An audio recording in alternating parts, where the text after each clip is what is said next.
ओम साईं राम। हमारे YouTube channel Shirdi Sai वंदना में एक बार फिर से आप सभी का हार्दिक स्वागत है। आज मैं आप सबके साथ कोई स्टोरी या कोई एक्सपीरियंस शेयर नहीं करूँगी, क्योंकि आज मैं आप सबके साथ अपने मन की एक बात शेयर करना चाहती हूँ।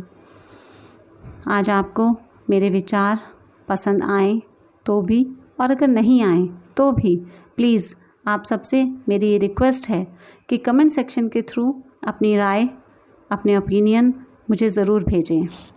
आप लोगों के साथ और आप लोगों के प्यार से ही आप तक कुछ और बाबा जी से संबंधित कुछ अच्छा पहुंचाने की हमें प्रेरणा मिलती रहेगी।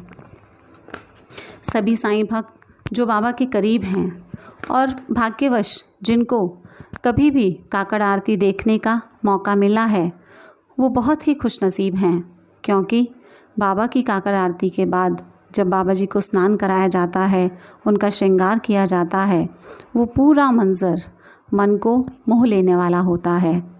उस टाइम ऐसा लगता है कि हम किसी स्वर्ग में हैं और हमें सब कुछ मिल गया। और उस जगह पर, उस मोमेंट तक, उस मंज़र तक वही लोग पहुंच पाते हैं जिन पर बाबा की विशेष कृपा होती है। सभी साईं भक्त ये बात जानते होंगे कि बाबा जी को कभी भी किसी संसारी वस्तु की लालसा नहीं रही। वो हमेशा केवल अपने भक्तों का प्यार और उनकी सच्ची भक्ति को ही अपना मानते हैं। बाबा जी से प्रेम करने का मतलब है हर इंसान से, हर जीव से प्रेम करना, सभी के प्रति अपने मन में प्यार, अपनापन, सहयोग, माफ़ी, मदद, दया और इंसानियत का भाव रखना। और इन चीज़ों के अलावा बाबा जी ने कभी भी किसी चीज़ को महत्व नहीं दिया, क्योंकि उन्होंने अपने लिए कभी कुछ नहीं चाहा, लेकिन हाँ, अपने भक्तों को हमेशा बहुत कुछ दिया है। साईं बाबा जी को समझ पाना, उनकी दिव्यता या उनकी शक्ति का अनुमान लगा पाना हम इंसानों के लिए पॉसिबल नहीं है, लेकिन फिर भी बाबा जी की ही प्रेरणा से, उनके साथ से, उनके प्यार से मुझे जो कुछ भी सीखने को मिला है, आज मैं वो सब आपके साथ शेयर करना चाहती हूँ। और अगर आपको मेरी कोई बात गलत लगती है तो प्लीज़ आप सबसे मैं माफ़ी की उम्मीद रखती हूँ। क्या बाबा जी की काकड़ आरती का मतलब सिर्फ एक आरती से ही है? उन्हें स्नान कराने का या उनका श्रृंगार करने का मतलब क्या केवल उन शब्दों तक ही सीमित है जो हम सुनते हैं? हम सभी को उसके असली अर्थ को समझना होगा, और तभी हम बाबा जी को खुशी दे पाएंगे और सही मायनों में साईं भक्त कहलाने के काबिल खुद को बना पाएंगे। बाबा जी का एक भजन है जिसके बोल हैं, शिरडी में जो महसूस किया मैं आज उसे दोहराता हूँ, शायद तुम समझो आखिर क्यों मैं साईं के गुण गाता हूँ। इस भजन में काकड़ आरती और बाबा जी के स्नान का महत्व, उनके श्रृंगार का मतलब, उनके प्यार का मतलब बहुत ही खूबसूरत तरीके से बताया गया है। ये भजन बहुत से भक्तों ने सुना होगा और शायद समझा भी होगा, लेकिन क्या हम सभी उसके असली मतलब को अपने जीवन में उतार पाए हैं? इस भजन से हमें पता चलता है कि बाबा जी के साथ एक रूप होने के लिए या सही मायनों में साईमय होने के लिए भक्ति के 5 चरण हैं जिन्हें हमें पार करना होगा, और तभी हम खुद को बाबा जी के योग्य बना पाएंगे। इस भजन की पहली लाइन या हमारी भक्ति का पहला चरण है, जब सुबह की आरती खत्म हुई और बाबा ने स्नान किया, उसे देख के मेरे पाप धुले, मैं पापी से इंसान बना। बाबा जी के स्नान का मतलब उनकी मूर्ति के स्नान से नहीं है, बल्कि उनके भक्त जो उन्हें स्नान कराते हैं या उनके स्नान के दर्शन करते हैं, वो वहाँ तक पहुँच चुके हैं जहाँ उनके पिछले सभी जन्मों के पापों का प्रायश्चित करने का समय आ गया है। और अब हमें अपने अंदर किसी भी बुरी भावना को नहीं रहने देना है, उसे धो डालना है, ताकि हमारे अंदर साईं बाबा जी का वास हो सके और वो हमें सही रास्ता दिखा सकें। तो बाबा को अपने अंदर बसाने के लिए हमें पहले अपने अंदर से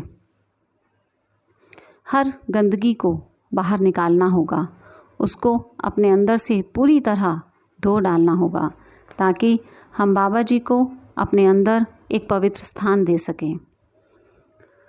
भजन की दूसरी लाइन या हमारी भक्ति का दूसरा चरण है, जब सुबह को साईं चरणों से जलदूत की धारा बहने लगी, बह गई भावना बदले की, मैंने दुश्मन को भी माफ़ किया। इसका मतलब है कि बाबा जी के स्नान का चरणामृत जिसको भी नसीब हो रहा है, उसे अपने अंदर से हर बदले की भावना को ख़त्म कर देने की कोशिश करनी चाहिए। बाबा जी के भक्तों के साथ कोई कुछ भी करे, पर उनके भक्तों को किसी से बदले की भावना नहीं रखनी चाहिए, क्योंकि अगर आपको ये विश्वास है, पूर्ण विश्वास है कि बाबा जी आपके मन में बाबा का वास है, तो अपने लिए हर न्याय आप उन्हीं को करने दो। आप केवल उन पर विश्वास रखो और उनसे प्रेम करो, क्योंकि कोई भी बदले की भावना साईं को खुशी नहीं दे सकती। तो किसी का बुरा मत सोचो, किसी के साथ गलत मत करो। भजन की तीसरी लाइन या बाबा की भक्ति का तीसरा चरण है, जब सुबह सवेरे साईं को उड़ाई गई नई चादर, मैंने सारे चोले फेंक दिए, मैंने साईं चोला पहन लिया। इस तीसरी लाइन को अपने जीवन में उतार पाना थोड़ा कठिन है, क्योंकि साईं चोले को धारण करने का मतलब बहुत बड़ा है। साईं चोले को धारण करना केवल बाबा की पूजा अर्चना से नहीं है, बल्कि बाबा जी ने हमें अपने जीवन से जो भी सिखाने की कोशिश की है, हमें जो प्रेरणा देने की कोशिश की है, उसे पूरी तरह अपने आचरण में उतारने से है। हर उस संसारी चीज़ के लिए अपने मन से उस लालच को ख़त्म करना होगा जिन्हें बाबा जी ने कभी महत्व नहीं दिया। उन चीज़ों को पाने के लिए छल, कपट, दिखावा, झूठ सब कुछ छोड़ देने की कोशिश करनी होगी और एक अच्छे इंसान की तरह हमारा जो कर्तव्य है उसको दिल से निभाना होगा, ताकि हमारे अंदर वास करते हुए बाबा को वही अनुभूति हो जो वो अपने हर भक्त में देखना चाहते हैं। हमें साईं की हर उम्मीद पर खरा उतरने की कोशिश करनी होगी, तभी हम खुद को साईंमय बना पाएंगे और सही मायनों में साईं चोला पहन पाएंगे, और फिर हमें कभी भी कहीं और भटकने की ज़रूरत नहीं पड़ेगी। भजन की चौथी लाइन या हमारी भक्ति का चौथा चरण है, जब सुबह सवेरे पहनाया साईं को मुकुट पुजारी ने, मैंने खुद की शान मिटा डाली, मैं अंदर अंदर मुक्त हुआ। इस चौथी लाइन का अर्थ है अपने अंदर से अपने अभिमान को, अपने घमंड को, अपनी ईगो को, अपनी उस शान को, हर उस भावना को साईं के चरणों में समर्पित कर देना जो हमें कभी भी अपने आप को किसी दूसरे के सामने बड़ा महसूस कराती है। क्योंकि साईं से प्रेम करने वाला भक्त हर इंसान में साईं का रूप देखता है, और अगर हर दूसरे इंसान में साईं है तो हमें किसी भी तरह से किसी से बड़े होने का कोई हक नहीं है। हर इंसान को, चाहे वो अमीर है या गरीब है, कोई राजा है या भिखारी है, हमें पूरी ईमानदारी के साथ उसका सम्मान करना चाहिए। और हमारे पास कितना भी कुछ हो, पर फिर भी खुद को शून्य ही समझना चाहिए। और यदि हमारे साथ कुछ गलत भी हो रहा है तो भी उसको साईं की मर्ज़ी जानकर हंसते हुए एक्सेप्ट करना चाहिए। साईं भक्तों की कीमत को कोई दूसरा इंसान कभी नहीं समझ सकता। वो काम हमें केवल साईं को ही सौंप देना चाहिए। फिर देखिए कि बाबा किस तरह आपका साथ देते हैं। भजन की आखिरी लाइन और हमारी भक्ति का आखिरी चरण है, जब चारों ओर से बाबा पर फूलों की वर्षा होने लगी, जाने क्यों मेरी आँखों से आंसुओं की वर्षा होने लगी। हैरान था मैं, साईं ने मुझे क्या सोच के माला माल किया, मैं क्या क्या मांगने आया था, बिन मांगे क्या क्या पा बैठा। इसका मतलब है कि जब हम पिछले चारों चरणों को सफलतापूर्वक अपने अंदर धारण कर लेंगे और अपने मन को ही बाबा का मंदिर बनाकर उसको ही शिरडी बना देंगे, तो बाबा के प्यार की हम पर ऐसी बरसात होगी कि जो हमने सोचा भी नहीं होगा। हमें वो सब कुछ बिन मांगे मिलने लगेगा जिसकी हमने कभी कल्पना भी नहीं की होगी, और हमारे सारे काम साईं के हो जाएंगे। हमारी सारी परेशानियों की जिम्मेदारी साईं की होगी, और उस दिन हम सही मायनों में साईं भक्त बन जाएंगे। उस दिन हमारे अंदर इतना प्यार होगा कि हमारी आँखों से खुद ब खुद बहने लगेगा, और वही हमारे प्यार के आंसू बाबा के लिए फूलों का काम करेंगे। साईं ने करोड़ों लोगों के लिए बहुत कुछ किया है और अपने लिए कभी कुछ नहीं चाहा। तो ये हम साईं भक्तों की ड्यूटी है कि अगर हम बाबा जी को अपना गुरु मानते हैं तो कभी कोई ऐसा काम ना करें जिससे हमारे गुरु का सर हमारे कारण झुक जाए, बल्कि रोज़ एक ऐसा काम करें कि बाबा जी खुशी से सर उठा के कह सकें कि ये मेरे बच्चे हैं। बाबा जी की नज़र हमेशा अपने बच्चों पे होती है।